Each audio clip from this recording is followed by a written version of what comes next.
السلام علیکم دوستو، ایم آئی اسٹوری میں خوش آمدید۔ انسانوں کی یہ بستی بھی عجیب بستی تھی۔ اس بستی میں رہنے والوں سے زیادہ ظلم شاید ہی کسی پر ہوا ہوگا۔ اس کا بادشاہ بہت ظالم تھا۔ اس بادشاہ نے جو قانون بنا رکھا تھا، اس سے پہلے وہ قانون کسی نے نہیں بنایا تھا۔ یہ کہانی ایک عجیب اور مظلوم بستی کے ایک گھرانے کی ہے، اور اس کا ایک ایک لفظ بالکل سچا اور حقیقت پر مبنی ہے۔ یہ کہانی ایک ماں کی ہے جس کا نام یوکب تھا۔ یوکب کے ہاں جب ایک بیٹی اور ایک بیٹے کے بعد تیسرا بچہ پیدا ہوا تو وہ خوش ہونے کے بجائے سخت خوفزدہ پریشان ہو گئی۔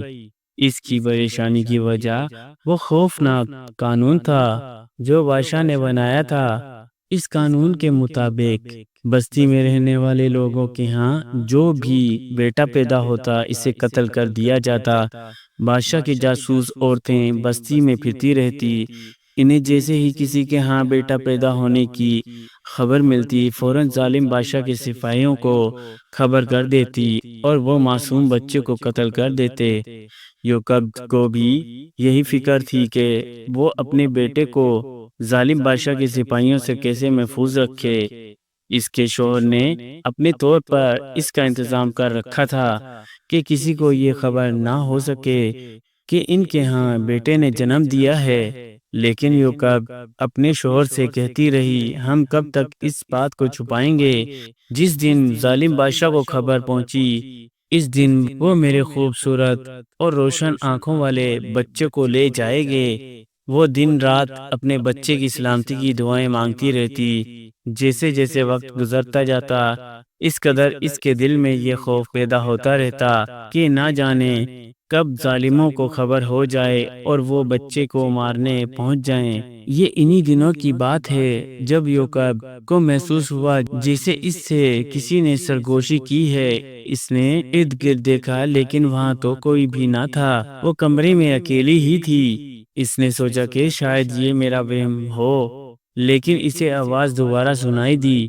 اس مرتبہ آواز اتنی صاف اور واضح تھی کہ اسے کسی قسم کا شک نہ رہا۔ واقعی کوئی اس کا نام لے رہا تھا، کہہ رہا تھا، اے یوکب، جب تمہیں بچے کے بارے میں خطرہ محسوس ہو تو ایک صندوق میں ڈال کر دریا میں چھوڑ دینا۔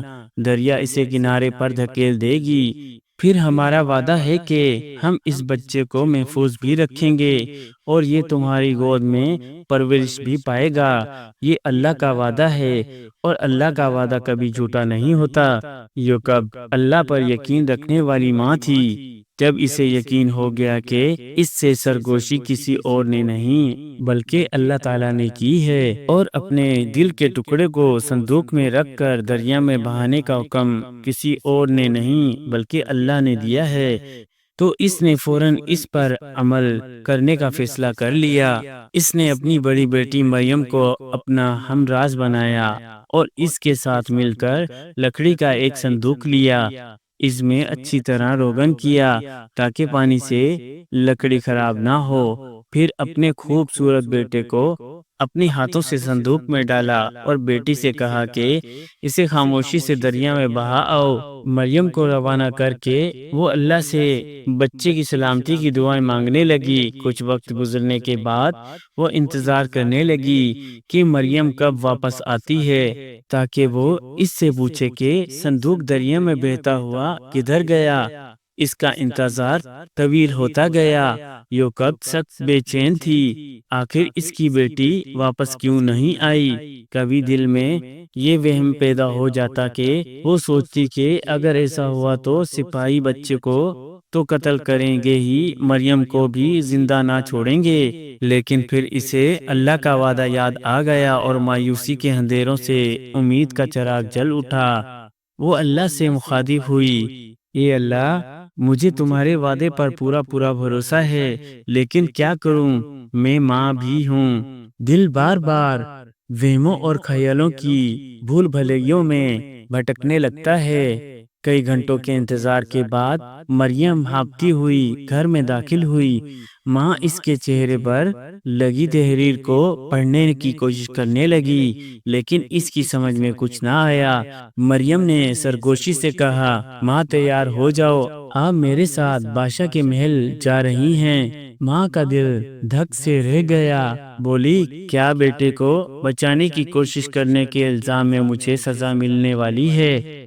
دراصل یوکبد بادشاہ یا اس کی حکومت کے کسی شخص سے اچھے سلوک کی توقع ہی نہیں رکھتی تھی۔ ان ظالم حکمرانوں نے اپنے محافظوں کے بچوں کو قتل کرنے کا قانون نہیں بنایا تھا، بلکہ انہوں نے سب مرد عورتوں کو اپنا غلام بنا رکھا تھا اور ان سے پتھر ڈھونے اور عمارتیں بنوانے کا کام لیتے رہتے تھے۔ نہیں ماں، دراصل میرا بھائی بادشاہ کے محل میں ہے، مریم نے رازداری سے کہا۔ یہ خبر اور بھی زیادہ پریشان کر دینے والی تھی۔ وہ فوراً بولی، میرا بیٹا بادشاہ کے محل میں؟ یہ کیسے ممکن ہے؟ کیا انہوں نے تمہارے صندوق کو دریا میں ڈالتے ہوئے دیکھ لیا تھا؟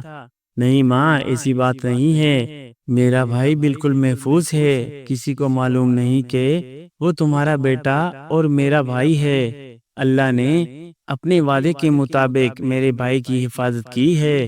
یوکب سے اب مزید صبر نہ ہوا، وہ بولی، بیٹی مجھے پوری بات بتاؤ، مجھ میں تو اب سوال پوچھنے کی بھی ہمت نہیں رہی، ساری بات تفصیل سے بتاؤ۔ مریم نے کہا، ماں، جب میں نے صندوق کو دریا میں بہا دیا تو مجھے کسی نے نہیں دیکھا، میں صندوق کو دریا میں ڈال کر چھپ کر دیکھتی رہی، پھر تھوڑی فاصلے سے دریا کے کنارے کنارے چلنے لگی، میں نے دیکھا کہ صندوق بادشاہ کے محل کی طرف جا رہا ہے، میں بہت پریشان ہوئی، اور جب میں نے صندوق کو محل کے بالکل سامنے کنارے لگتے دیکھا تو ایک طرف چھپ کر کھڑی ہو گئی۔ تھوڑی دیر بعد محل سے سرکاری محافظ آئے اور صندوق کو دریا سے نکال کر محل میں لے گئے۔ میں بھی کنیز کے روپ میں اندر چلی گئی۔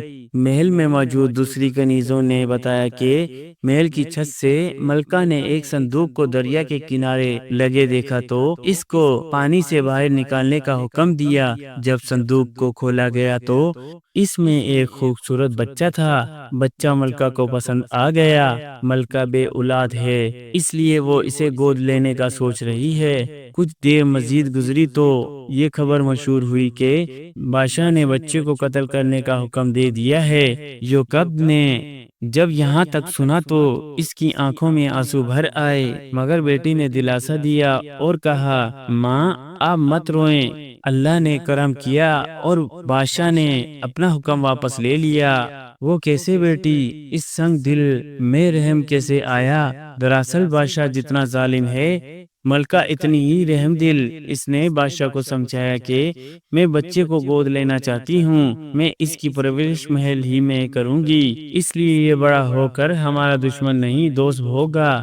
بادشاہ نے پہلے تو انکار کیا، لیکن ملکہ ضد کرتی رہی۔ پھر نہ جانے بادشاہ کے دل میں کیا آئی کہ اس نے ملکہ کو اجازت دے دی۔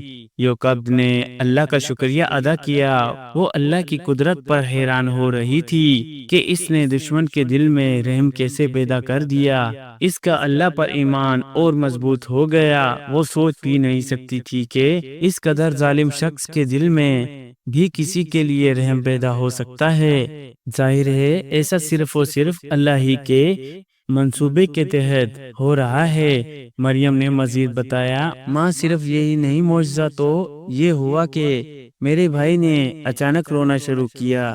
ظاہر ہے بیٹی اسے بھوک لگی ہوگی، وہ دودھ پینے کے لیے رو رہا ہوگا۔ وہ تو ٹھیک ہے ماں، لیکن آپ کو معلوم ہے بھائی نے کسی آیا کا دودھ نہیں پیا، وہ ابھی تک رو رہا ہے۔ میرا لال ابھی تک رو رہا ہے۔ کیا اتنے محل میں دودھ پلانے والی کوئی عورت موجود نہیں؟ یوکبد نے بے چینی سے پوچھا۔ نہیں ماں، محل میں دودھ پلانے والی کئی عورتیں موجود تھی، ان سب کو بلایا گیا، لیکن بھائی نے کسی کا دودھ نہیں پیا۔ سارے محل میں یہ خبر مشہور ہو گئی کہ ملکہ نے جس بچے کو گود لیا ہے وہ کسی آیا کا دودھ نہیں پیتا۔ پھر میرے دل میں نہ جانے کیا بات آئی، میں نے ایک کنیز سے کہا کہ میں ایک ایسی عورت کو جانتی ہوں جو اس بچے کو دودھ پلانے میں کامیاب ہو جائے گی۔ وہ کنیز اسی وقت ملکہ کے پاس جا پہنچی۔ ملکہ کا یہ سننا تھا کہ مجھے بلایا۔ میں نے ملکہ کو یقین دلایا کہ اگر مجھے اجازت دے دی جائے تو میں ایک ایسی عورت کو یہاں لاؤں گی جس کا دودھ یہ بچہ ضرور پیے گا۔ اور ماں، اب میں سیدھی تمہارے پاس پہنچی ہوں۔ دیکھو اللہ نے اپنا وعدہ پورا کرنے کا کیسا شاندار انتظام کیا ہے۔ یوکب سجدے میں گر گئی۔ اللہ نے اس کے بھروسے کا مان رکھ لیا تھا۔ تھوڑی دیر بعد یوکب بادشاہ کے محل میں تھی۔ اس نے دیکھا کہ اس کا بچہ بھوک سے رو رہا ہے، لیکن اسے کسی کی گود میں وہ محبت نہیں مل رہی جو اسے چپ کرا دے۔ پھر یوکب نے اسے ملکہ کی اجازت سے اپنی گود میں لیا۔ بچہ خاموش ہو گیا اور دودھ بھی پینے لگا۔ اس ماں سے اپنا وعدہ کیا ہوا پورا کر دیا، اس کی حفاظت کے لیے دشمن کا محل فراہم کر دیا، اور ماں کی ممتا کو ٹھنڈ پہنچانے کے لیے اس کا بچہ اس کی جھولی میں ڈال دیا۔ ماں کے اس بھروسے کا اللہ نے صرف یہی انعام نہیں دیا، بلکہ یہ بچہ بڑا ہو کر اللہ کا بڑا رسول بنا۔ آج ساری دنیا انہیں حضرت موسیٰ علیہ السلام کے نام سے جانتی ہے، اور جس ظالم بادشاہ نے حضرت موسیٰ علیہ السلام کی قوم یعنی بنی اسرائیل کے بیٹوں کو قتل کرنے کا حکم بنایا تھا، اسے دنیا فناک فرعون کے نام سے جانتی ہے۔ جس رحم دل اور نیک ملکہ نے انہیں صندوق سے نکالا تھا، اس کا نام حضرت آسیہ رحمت اللہ علیہ تھا۔ ان کا نام حضرت آسیہ رحمت اللہ علیہ تھا۔ جس بستی میں حضرت موسیٰ علیہ السلام پیدا ہوئے، اس کا نام جشن تھا۔ یہ بھی اس ماں کے اللہ پر بھروسے کا انعام تھا۔ جب فرعون جیسے ظالم بادشاہ نے موسیٰ علیہ السلام کا مقابلہ کرنے کی جرات کی تو اسے سمندر میں غرق کر دیا، اور اس کی لاش کو رہتی دنیا تک کے لیے عبرت کا نمونہ بنا دیا۔ یہ فرعون اس مفتع فرعون کا بیٹا تھا جس کے دربار میں حضرت موسیٰ علیہ السلام نے پرورش پائی تھی۔ یوں حضرت موسیٰ علیہ السلام نے اپنی قوم اور دوسرے اسلام لانے والوں کو فرعون کی غلامی سے نجات دلائی۔ فرعون اور اس کی قوم کے وہ لوگ جنہوں نے حضرت موسیٰ علیہ السلام کا انکار کیا، اللہ کے عذاب کا شکار ہو گئے۔ پیارے دوستو، کہانی اچھی لگے تو لائک اور سبسکرائب ضرور کیا کریں۔ شکریہ۔